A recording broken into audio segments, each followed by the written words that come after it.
ہمیشہ ایک پیپر میں فیل ہو جاتی ہوں. میرا وہ پیپر جو ہے اکتوبر میں ہے. آپ 7 دفعہ علم نشرح لک سورت پڑھ کے دم کر کے سینے پہ پڑھا کریں، پھر امتحان والے دن بھی پہلے دم کر کے پھر امتحان دیں.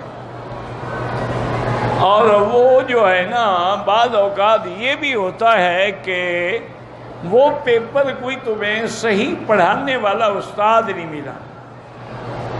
میرے اپنے بیٹے کا مسئلہ ہے. ایک پتہ نہیں اب مجھے یاد نہیں ہے وہ کون سا پیپر تھا،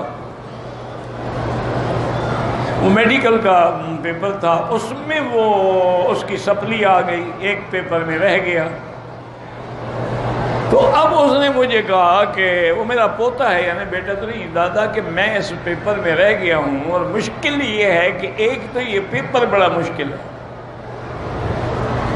اور دوسرا یہ ہے کہ ہمیں جو پڑھانے والے استاد تھے وہ صحیح انداز میں ہمیں پڑھا بھی نہیں سکے. ہمارے دماغ میں یہ اترا ہی نہیں تو ہم امتحان کیسے دیتے. سارے لڑکے فیل ہوئے ہیں.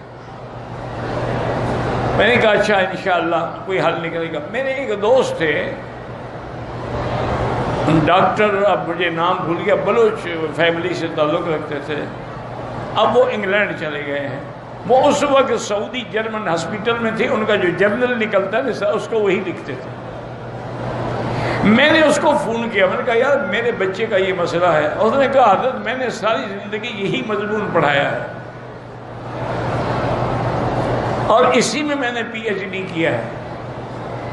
آپ اپنے بچے کو میرا نمبر دے دیں، مجھ سے رابطہ کر دیں، میں انشاءاللہ صرف 2 دن میرے پاس آ جائے میں پوری کتاب پڑھا دوں گا. تو میرے بیٹے نے ان سے جا کے رابطہ کیا. انہوں نے کہا گھر آ جاؤ تمہاری مرضی ہے، ہسپتال میں آ جاؤ تمہاری مرضی ہے.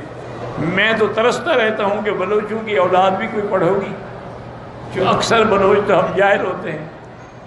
تو اگر ایک آدمی ڈاکٹری پڑھ رہا ہے تیرا فرض بھی بنتا ہے. ویسے تو مجھے مولانا کا حکم ہے. تو وہ بچہ میرا 2 دن اس کے گھر میں گیا اور 1 گھنٹے کے لیے صرف. اس نے 2 دن میں اس کو ماشاءاللہ اتنا تیار کیا. اس نے کہا کہ آپ جائیں، اس پرچے میں تو آپ زندگی بھر فیل نہیں ہوں گے، باقی پرچے جانے تم جانا. انہوں نے کہا تمہارے استادوں کو آتا جاتا تو ہے کچھ نہیں. انہوں نے 2 4 کر کے قاعدے سمجھا دیا. انہوں نے کہا اب تم خود اس کے ماہر ہو گئے. وہ اس نے پرچہ دیا تو 100% اس کے نمبر ہے. میں نے کہا کہتا ہے دادا وہ تو صرف استاد نہیں، وہ تو پتہ نہیں معلوم ہوتا ہے کہ آئنسٹائن وہ خود تھا پڑھانے والا، وہ تو اتنا ماہر ہے اس مضمون میں. تو اس لیے میری بیٹی آپ اس لیے بھی فیل ہوتی ہوں گی کہ کوئی آپ کو پڑھانے والا نہیں ملا، کوئی اچھا آدمی ڈھونڈو. لیکن مرد ہو تو پردے میں پڑھنا، اعتبار نہ کرنا، خاص طور پہ مولویوں پہ اعتبار نہ کرنا. اس کی وجہ ہے کہ مولوی بھوکے ہوتے ہیں نا، گناہ گار ادھر ادھر منہ مار لیتے ہیں. مولوی کی تو ملتا کوئی نہیں.